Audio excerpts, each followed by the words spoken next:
Selamat datang kembali di Ansem Film. Kali ini saya akan membahas apa maksud dari film Shang-Chi and the Legend of Ten Ring. Apakah kalian tahu banyak tentang filsafat timur atau tidak? Saya yakin kalian akrab dengan simbol yin dan yang. Konsepnya berasal dari dualisme, gagasan bahwa ada dua kekuatan yang berlawanan dalam kehidupan yang saling melengkapi, kematian dan kehidupan, tumbuhan dan hewan, dunia dan surga. Pada dasarnya, yin adalah gelap dan yang adalah terang. Kekuatan yang menciptakan musim panas dan kehidupan yang menerima kekuatan musim dingin dan kematian. Ide-ide ini diulang-ulang di Shang-Chi, misalnya kekuatan yang feminim dan mewakili bumi dalam film ini diwujudkan oleh ibu Shang-Chi, Li. Dia dan orang lain dari Ta Lo telah belajar untuk mengendalikan kekuatan bumi saat memenangkan Ten Ring. Wenwu menarik kekuatan dari surga. Wenwu dan Li bertemu. Pertarungan mereka menjadi semacam tarian karena keduanya menemukan keseimbangan satu sama lain. Keseimbangan ini menyebabkan cincin bersinar oranye dan kuning, melambangkan mereka sepenuhnya seimbang, seperti warna-warna hangat yang dikenakan oleh orang-orang Ta Lo. Dan tentu saja orang Ta Lo menolak Wenwu karena dia tidak layak dan akan membuat desa tidak seimbang. Keseimbangan adalah misi Ta Lo. Mereka menjaga keseimbangan dunia kita dengan mencegah iblis gelap memasukinya. Nan juga membantu Shang-Chi mencapai keseimbangan ini. Ayahnya membesarkannya untuk bertarung dengan kekerasan dan dia dilatih di salju. Ini menunjukkan kalau dia menjalani pelatihan ini untuk ibunya.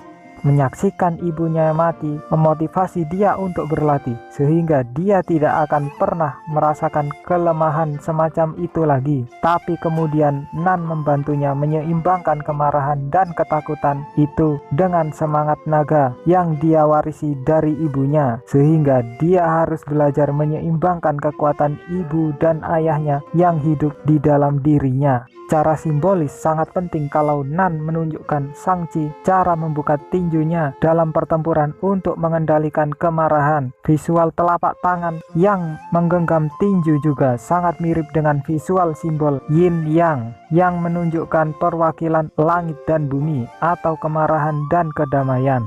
Dalam kungfu, kepalan tangan yang dilingkari oleh telapak tangan yang terbuka melambangkan kedamaian dan ketundukan pada satu master, atau dalam kasus Shang-Chi, tunduk pada kekuatan naga pelindung. Kepalan tangan melambangkan permusuhan atau pertarungan, sementara telapak tangan terbuka mewakili kontrol.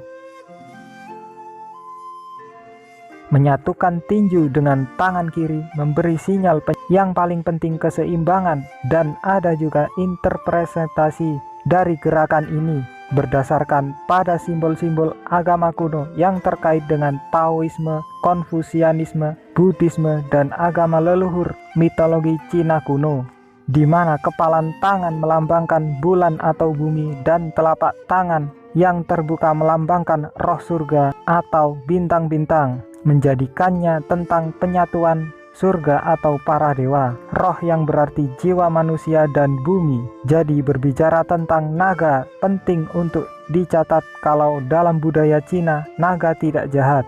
Dongeng barat sering menceritakan naga sebagai perwujudan perang mereka, monster serakah yang menghancurkan desa dengan api. Tapi dalam mitos Cina, naga adalah dewa yang membawa kebaikan, keberuntungan, mewakili kekuatan, dan kekuatan ini juga mengapa tarian naga dilakukan pada Tahun Baru Cina. Beberapa naga tidur di bawah gunung, menunggu untuk dibangunkan untuk melindungi orang-orang. Mereka menikahi bumi dan juga menarik kekuatan mereka dari surga. Karena itu, mereka hidup dengan baik. Yin dan yang di dalam mereka seimbang. Jadi sebenarnya hanya ada satu naga di film ini, naga pelindung.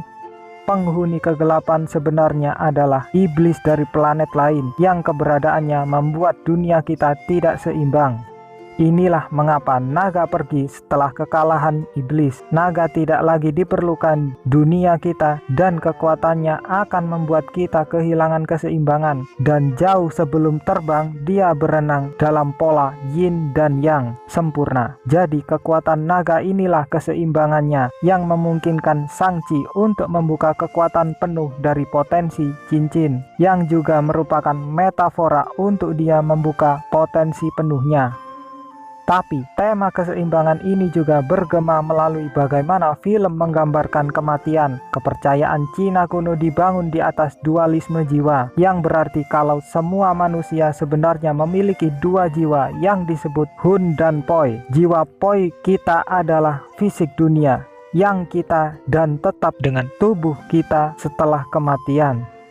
Ini diwujudkan oleh kekuatan Yin, yang kekuatan hidupnya terus berlanjut untuk hidup melalui orang-orang Talo. Jiwa Hun lebih spiritual, meninggalkan tubuh setelah kematian, terikat pada yang dari Win Wo. Dia bersikeras kalau jiwa Hun istrinya belum meninggalkan dunia dan masih tertinggal di belakang gunung. Film juga diatur selama hari kematian Cina, yang sangat berbeda dari perayaan Meksiko. Tujuan hari kematian adalah untuk membersihkan dunia dari Poi, membersihkan makam dan kuburan, dan untuk memberikan pakaian orang yang meninggal. Di Shang-Chi, nenek Katie menyiapkan tempat di meja makan untuk mendiang suaminya, cara memberi makan jiwa di akhirat. Ada juga banyak kuil untuk orang mati dalam film. Kuil ini merayakan Poi atau Yin dengan kuburan, dan Hun atau Yang dengan maisan mereka. Budaya Cina memiliki tradisi yang menarik dengan pemujaan leluhur setelah kematian. Pada dasarnya mengatakan kalau anggota keluarga yang meninggal masih anggota aktif dari keluarga yang dapat mempengaruhi kehidupan.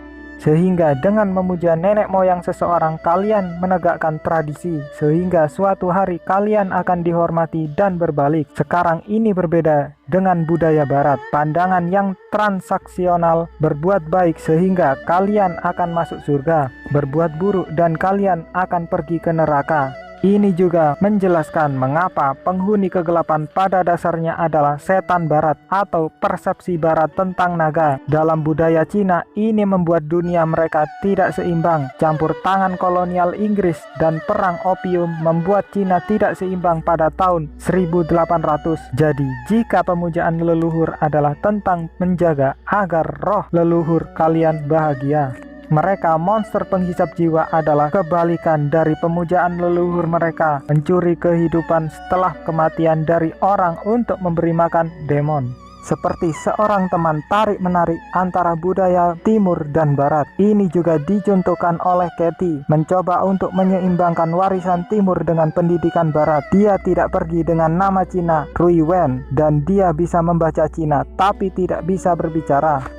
Sekarang kembali ketika Wu dan pemujaan leluhur, karena dia terikat dengan kekuatan yang dia menyangkal kematian, dia bertahan selama ratusan tahun dan menolak untuk percaya kalau istrinya sudah pergi dari dunia. Dia rentan terhadap pengaruh iblis karena dia tidak seimbang. Dia juga tidak bisa melihat perbedaan antara kenyataan dan fantasi seperti dirinya yang lain, Trevor Slattery. Trevor juga merupakan salinan Mandarin, seperti suara iblis sebagai salinan suara Li. Tapi fokus film pada kematian dan akhirat adalah kunci untuk mengingatkan karakter kalau kematian adalah konsekuensi dari kehidupan. Jadi penting untuk menjalani hidup kalian dengan tujuan, dan inilah mengapa saya mengatakan film ini berkaitan dengan keseimbangan dan identitas. Shang-Chi harus belajar merangkul tujuan sebenarnya dan keseimbangan waktu luang dengan disiplin.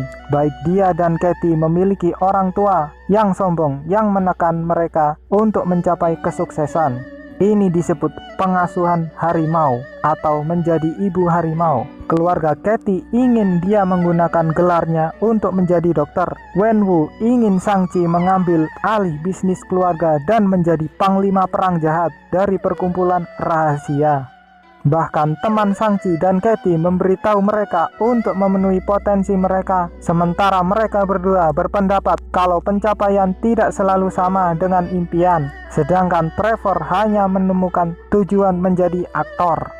Wenwu hidup dengan tujuan selama ratusan tahun sebelum jatuh cinta. Kemudian dia menjalani kehidupan sebentar tanpa tujuan kehidupan, kesenangan sederhana. Menjalani kehidupan kesenangan menyebabkan kematian istrinya karena dia dan putranya tidak dapat melindunginya.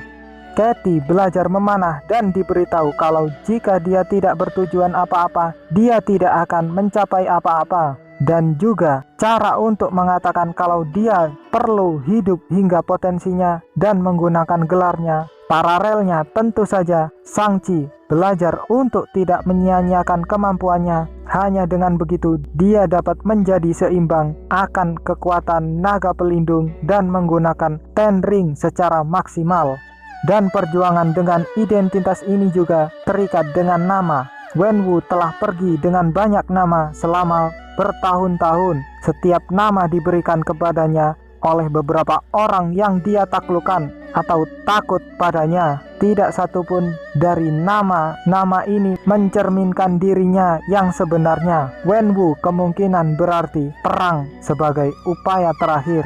Jadi ketika perdamaian atau menang gagal, seseorang harus menggunakan Wu atau perang. Shang-Chi meninggalkan nama Cinanya menjadi Shan yang terdengar lebih barat, seperti halnya banyak orang Asia Amerika menggunakan nama samaran Amerika untuk memudahkan orang kulit putih menerima mereka. Tapi Shang-Chi didorong untuk membuang nama abisinya untuk merangkul dirinya yang sebenarnya. Namanya berarti kebangkitan dan kemajuan semangat, sehingga dengan merangkul nama aslinya dan kedua sisi warisannya, dia mampu mencapai keseimbangan. Maka dia dapat membawa cincin dan dirinya sendiri ke potensi tertinggi mereka.